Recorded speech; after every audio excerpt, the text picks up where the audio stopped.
Hey guys, so here's another episode of Saved in the City. I'm sorry it's been so long. I've just been busy trying to get Steve off the ground. I had my first show. Woohoo! It was amazing. Great experience. The vending opportunity was incredible, and it was in the presence of the Lord in the church house. So, how perfect could it be? But that's not why I got on here. I gotta just talk to y'all.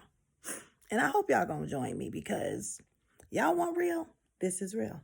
I'm in my bed. I'm having some wine. And I'm trying to keep my voice down because I don't want to wake up my sister. But I just had to get on here and just speak my truth. And just ask you guys, am I crazy? Am I crazy? So, long story short, I have been trying my hardest to do the celibacy thing. Y'all want real? This is real. I say after 2 years ago, when I ended my engagement to a wonderful man whom we remain friends, great guy, we decided we just weren't good in that way. Turns out we're better as friends. There we go.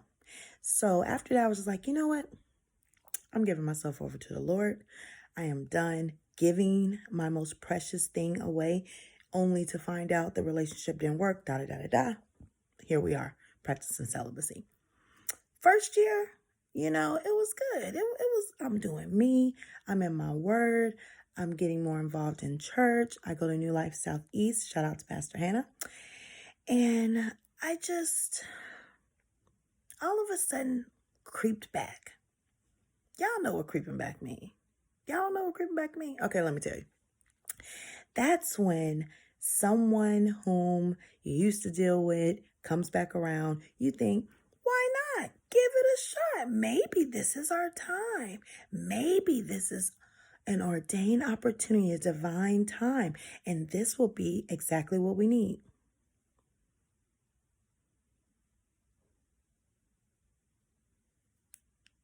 Don't go back. I repeat, don't go back. It never works. I shouldn't say never.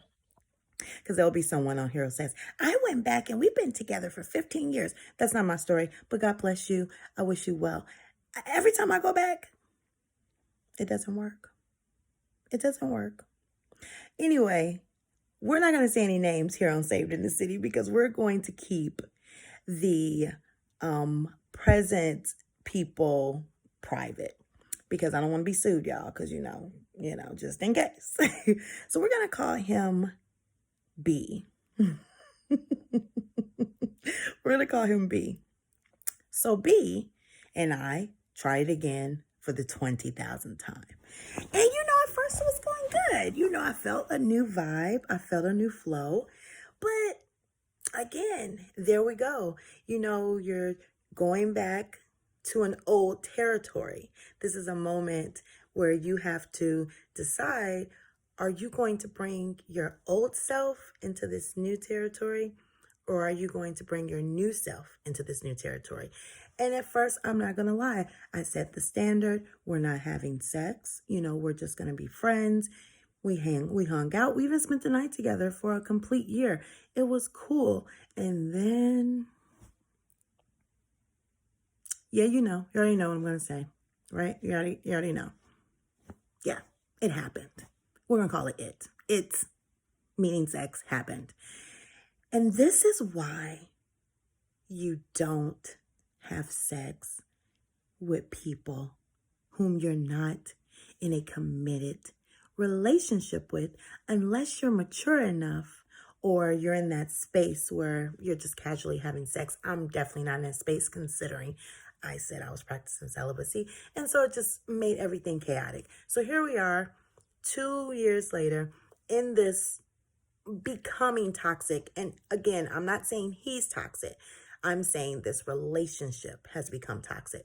And just the non-communication, the not understanding. And this is why I say, am I crazy? So I'm talking to him. And we've already set the standard back again. Like, this whole casual thing, because he's emotionally unavailable, by the way. I failed to mention that. He's emotionally unavailable. This is just my opinion. I don't know if he's been diagnosed. According to me, he's emotionally unavailable. I say that because he doesn't want to commit, at least not to me. So maybe I shouldn't call him emotionally unavailable. Perhaps I should just say he just doesn't want to commit to me. Anywho, so back to B. I'm like, I just feel like we need to just take sex off the table. You're not ready to commit. I am, and we're friends. We should just stay friends, and this is where we have it. He says, this is why I can't stand when older women, pause. Did he say older women?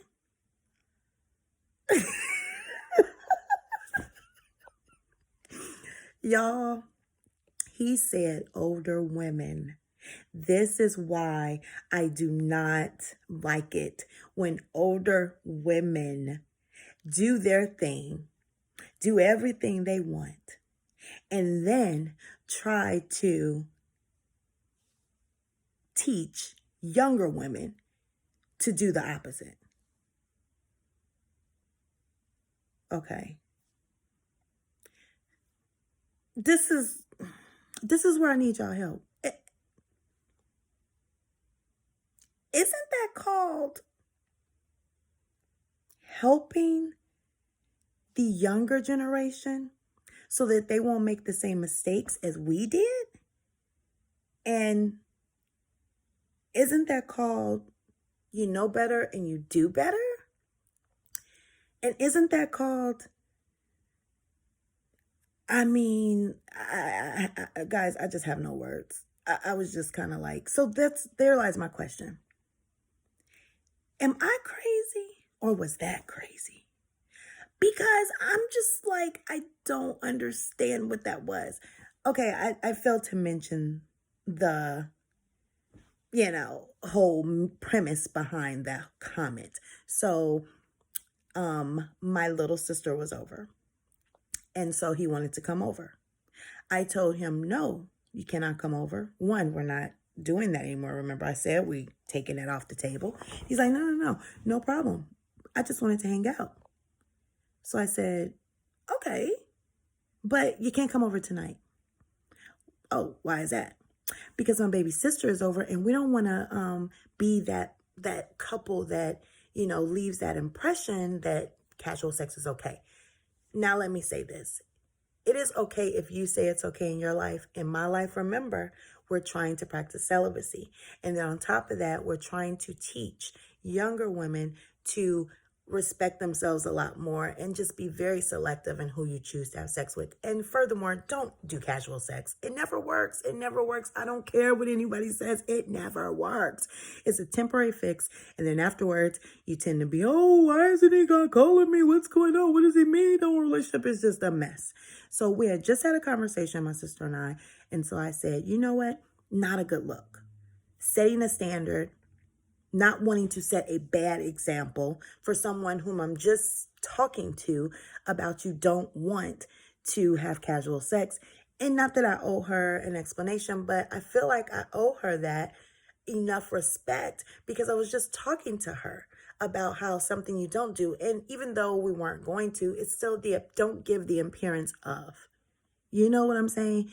So with all that, that's when it came. I can't stand.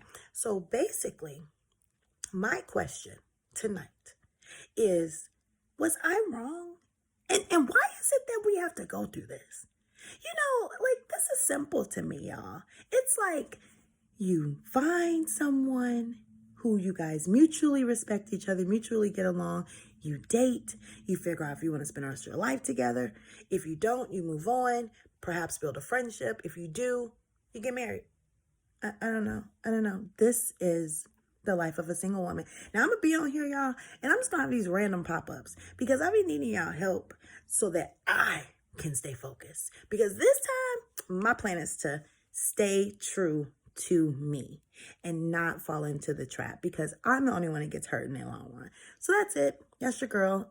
Leave comments below. Let me know what you think. Am I crazy? Is he crazy? Am I extra? I mean, just give me your 411 because I want to know. That's why I'm on here. Saved in a City is here in effect. We're going to keep it real. We're going to have all kinds of topics. Sometimes I may have somebody on here to join me. Today it's just me. So you guys just got me, but hopefully, you feel me on this. Like, I didn't want this channel to be another channel where they're making seem like everything is perfect. They got everything perfect and perfectly planned and figured out, and they living their best life.